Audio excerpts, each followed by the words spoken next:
Hello everyone, I am Burger, and I'm here with a One Piece video talking about my How Strong Is series. And in this video I will be talking about how strong is Katakuri. Now, this video series is based on my own power scaling system that I created that measures how strong a character is at any point in the series by their potential and how much effort they put into each of these categories.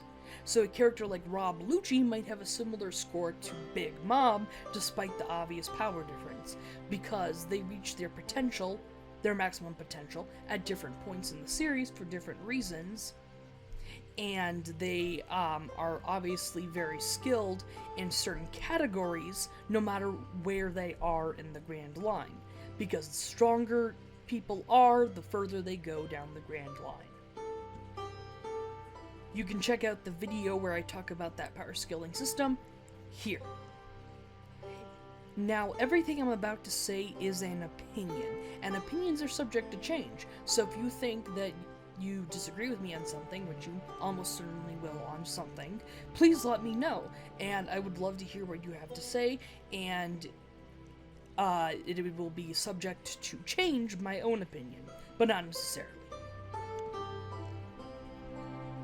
Now, without further ado, let us begin talking about how strong is Katakuri.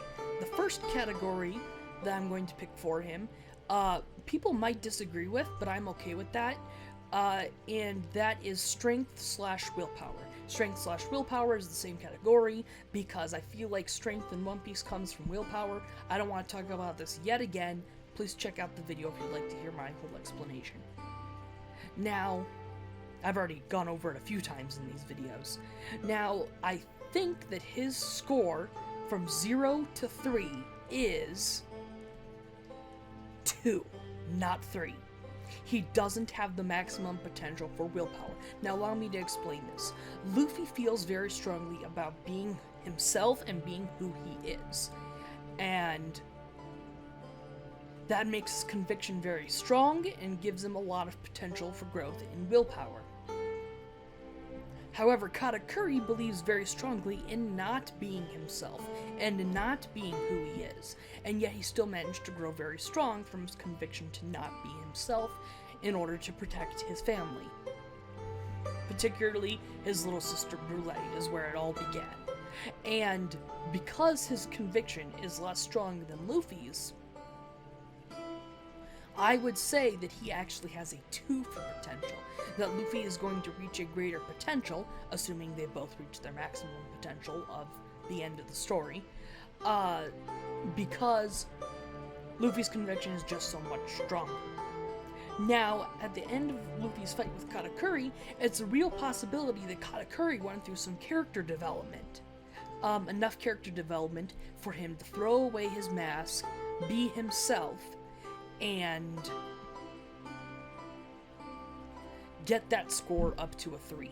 So it's possible his score is now a 3, but we won't know that until he reappears in the story, which I really hope he does, because I really like this character. He's a great contrast to Luffy. And now I'm getting into the category that is undoubtedly a 3, and that is his devil fruit usage. His body is made of mochi, and the way I understand his devil fruit works is he can turn his body into mochi at any time, and when he does this, that part of his body becomes expendable, and then he can grow that part of his body back. So a part of his body can get completely blown off, like when he launched his arm at Luffy using the attack Griddled Mochi, and he just grew the arm right back with the glove, as I'm sure you noticed was strange, because devil fruits tend to include clothing, just because, you know, naked Zoan type devil fruit users would be a little weird now, wouldn't it? Now, with his devil fruit, he is both sticky, stretchy, he can separate, he can turn the world around him into mochi, he can create mochi, he's made of mochi, his mochi is probably very durable, much more durable than regular mochi. It might be difficult to eat if you don't have super strength, and so on. He has so many abilities with this. Through hockey, he can make his body hard, so he made spikes and then put hockey on it, and he had a bunch of spikes that were sticky, and he got Luffy caught on them. And then what he did is he twisted up his body and puffed it up in order to make his body springy, to get extra damage. He also made his body as big as it needs to be and stretches for attacks in a similar way to Luffy does. I dare even say a superior way. He has insane devil fruit usage. It is some of the best devil fruit usage in the entire series. It's just absolutely phenomenal. So, he undoubtedly gets a 3 in that category. And now that I'm done praising my man crush of Katakuri, it is now time to move on to the next category, and that is skill/senses. Now, skill/senses, you need incredible senses to back up your incredible skill. You can't hit something really far away if you can't see it, and you can't do a very precise attack without the senses required to hit the very specific spot you are trying to hit. And so, you need senses to back up the skill. So, he is shown to be very proficient in using a trident and perfectly melded it in to his devil fruit usage. Some of the best weapon devil fruit combinations I've ever seen. And I'm talking about the attack where he puffed up his arm, twisted it, and then used the trident. I thought that was very impressive. He also stored the trident inside his body. He also used a wide variety of his own unique martial arts combined with his devil fruit usage. I would give him a 2 in skill/senses. And let me give you an example of people who have a 3 in skill/senses, just so you understand my reasoning of why he doesn't have a 3. And that would be people like Zoro and Usopp. Zoro is so skilled with a sword that he can cut a mountain in half from a distance. Some people think this is a strength thing. I'm pretty sure it's a skill thing. Because when he first used this attack in Skypiea, he had to concentrate really, really hard to use the attack properly, and he still messed it up. He didn't get it perfect. And so he trained afterwards to use it correctly. It wasn't a strength thing, it was a skill thing. There are plenty of stronger people who fight with the sword than Zoro, who can't cut things from a distance.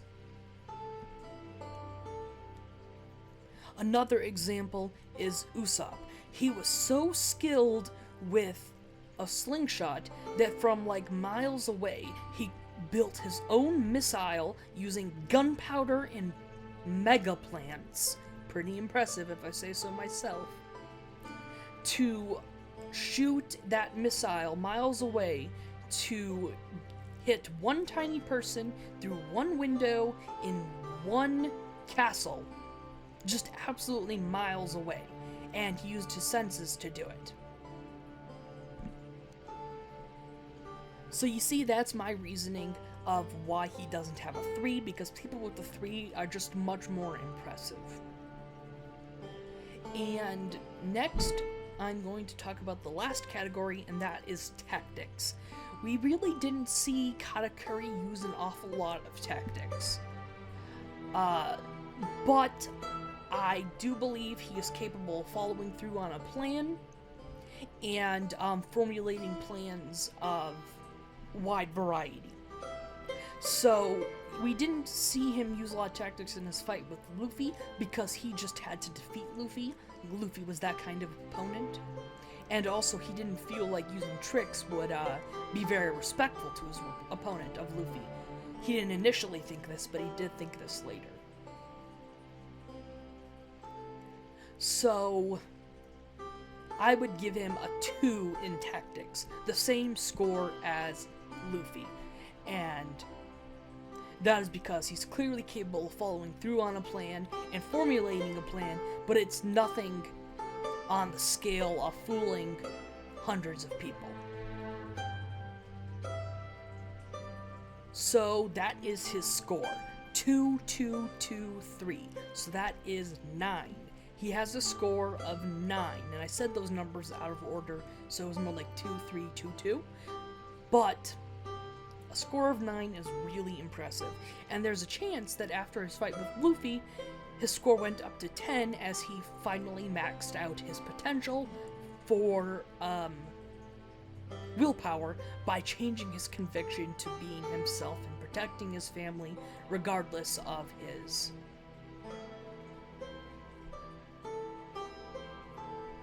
issues with them. It took me a while to find the proper wording. And although he would have a 3, Luffy still would probably end in the story much stronger than Katakuri, just because wanting to protect your family and seeking out trouble and protecting people you care about and doing whatever the hell you want is still a stronger conviction than being yourself and protecting your family. Luffy has an insanely good conviction, an insanely good ideology, and he has the willpower to back it up. So that is all of that. And why has Katakuri not reached his maximum potential? I would say his conviction isn't strong enough to match up with Luffy. He's in the shadow of his mother. He doesn't seek out trouble, because that would cause trouble for his family, even though he probably will be strong enough to defend them like Luffy is. He seeks out trouble and he defends his family, his crew, his nakama. And maybe just his genetics aren't good enough. Maybe. I mean, his mother is Big Mom. You know what? I take that back. Genetics are clearly not a problem for Katakuri. So you see there, that is why Katakuri will most likely not have as much potential as Luffy, even if he gets a score up to a 10. Because it should be obvious that every person Luffy defeats is not going to be as strong as him at the end of the story, but at this point in the story, I think it goes with saying you need to explain why they're not going to reach their maximum potential, as we're in the home stretch here. Luffy is taking on Yonko, and while it doesn't seem exceedingly clear how on earth he's going to beat a Yonko, it is clear that that is his intention. Well, that's going to be it for today, everyone. Bye! Remember, if you have anything to say, leave a comment. I will read all of them. Unless YouTube doesn't notify me about that comment. Like it sometimes doesn't do. That's it for today, everyone. Bye!